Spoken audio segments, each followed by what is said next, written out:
ಫರಾ ಖಾನ್ ಮತ್ತು ರಿತೇಶ್ ದೇಶ್ಮುಖ್ ನಡೆಸಿಕೊಡ್ತಾ ಇರುವ lockup such ಯಾ ಸಜಾ ಬಾಲಿವುಡ್ನ ರಿಯಾಲಿಟಿ ಶೋನಲ್ಲಿ ಸ್ಪರ್ಧಿಯಾಗಿ ಭಾಗವಹಿಸಿರುವ ಸುನಿತಾ ಅಹುಜಾ ಪ್ರೀಮಿಯರ್ ಸಂಚಿಕೆಯಲ್ಲೇ ಪತಿ ಗೋವಿಂದ ಅವರ ರಹಸ್ಯಗಳನ್ನು ಬಿಚ್ಚಿಟ್ಟು ಎಲ್ಲರಿಗೂ ಶಾಕ್ ನೀಡಿದ್ದಾರೆ.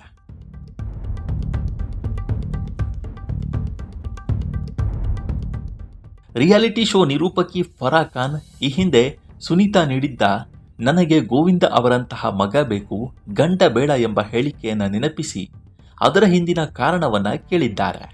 ಇದಕ್ಕೆ ಧೈರ್ಯವಾಗಿ ಉತ್ತರಿಸಿದ ಸುನಿತಾ ಅಹುಜಾ, ಪ್ರೀತಿಯಲ್ಲಿ ಇದ್ದಾಗ ನಾವು ಪ್ರತಿಯೊಂದು ಪರಿಸ್ಥಿತಿಯನ್ನು ಸಹಿಸಿಕೊಳ್ಳಬೇಕಾಗತ್ತೆ. ಗೋವಿಂದ ತಮ್ಮ ಜೀವನದಲ್ಲಿ ಸಾಕಷ್ಟು ಅಫೇರ್ಗಳನ್ನು ಹೊಂದಿದ್ರು.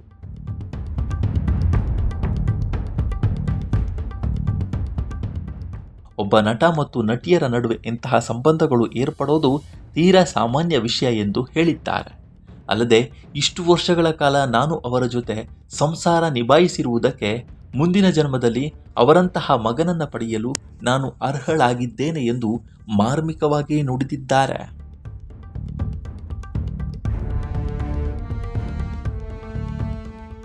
ಮುಂದುವರಿದು ಮಾತನಾಡಿದ ಸುನಿತಾ, ಗಂಡ ಮತ್ತು ಹೆಂಡತಿ ಜೊತೆಯಾಗಿ ಇರುವವರೆಗೂ ಎಲ್ಲವೂ ಚೆನ್ನಾಗಿಯೇ ಇರುತ್ತೆ.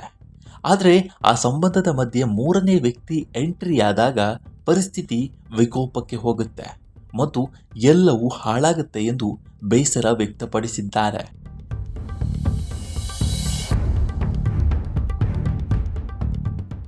ಇನ್ನೊಂದು ಸಂಚಿಕೆಯಲ್ಲಿ ಸಹ ಸ್ಪರ್ಧಿ ಶ್ರೇಯಾ ಕಲ್ರಾ ಜೊತೆ ಮಾತನಾಡ್ತಾ, ಅಫೇರ್ಗಳು ಮೊದಲಿನಿಂದಲೂ ನಡೆಯುತ್ತಾ ಬಂದಿವೆ. ಅವರೊಬ್ಬ ದೊಡ್ಡ ಹೀರೋ ಮತ್ತು ನಾವು ಏನೂ ಹೇಳಲು ಸಾಧ್ಯವಿಲ್ಲ. ಈಗಿನ ವಯಸ್ಸಿನಲ್ಲಿ ನಾನು ಇದರ ಬಗ್ಗೆ ಯೋಚಿಸ್ತಾ ಕೂತ್ರೆ ನನ್ನ ಡಯಾಬಿಟಿಸ್ ಹೆಚ್ಚಾಗುತ್ತೆ ಅಷ್ಟೆ. ನಾನು ಈಗ ನನ್ನ ಮಕ್ಕಳಿಗಾಗಿ ಬದುಕ್ತಾ ಇದ್ದೇನೆ ಎಂದು ತಮ್ಮ ನೋವನ್ನು ಹೇಳಿಕೊಂಡಿದ್ದಾರೆ.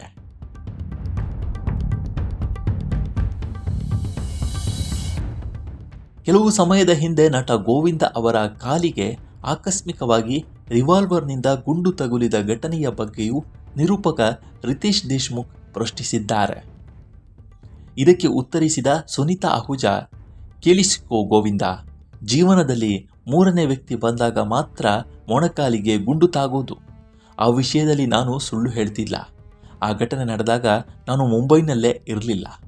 ಆದರೂ ನಾನೇ ಗುಂಡು ಹೊಡೆದೆ ಎಂದು ಅನೇಕರು ದೂಷಿಸಿದರು. ಆದರೆ ನೆನಪಿರಲಿ, ನನ್ನ ಗುರಿ ಎಂದಿಗೂ ತಪ್ಪೋದಿಲ್ಲ ಎಂದು ಹಾಸ್ಯಭರಿತವಾಗಿಯೇ ಪತಿಗೆ ಎಚ್ಚರಿಕೆಯ ಸಂದೇಶ ಕೊಟ್ಟಿದ್ದಾರೆ ಸುನಿತಾ.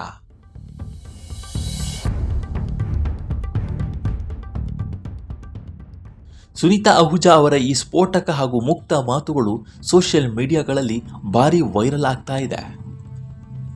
ನೆಟ್ಟಿಗರು ಹಾಗೂ ಗೋವಿಂದ ಅಭಿಮಾನಿಗಳಲ್ಲಿ ತೀವ್ರ ಚರ್ಚೆಯನ್ನು ಹುಟ್ಟುಹಾಕಿದೆ. ಕೆಲವರು ಸುನಿತಾ ಅವರ ಧೈರ್ಯವನ್ನು ಮೆಚ್ಚಿಕೊಂಡ್ರೆ, ಇನ್ನು ಕೆಲವರು ಕೌಟುಂಬಿಕ ವಿಷಯಗಳನ್ನು ರಿಯಾಲಿಟಿ ಶೋನಲ್ಲಿ ಹಂಚಿಕೊಂಡಿರುವುದಕ್ಕೆ ಅಸಮಾಧಾನವನ್ನು ಕೂಡ ವ್ಯಕ್ತಪಡಿಸಿದ್ದಾರೆ.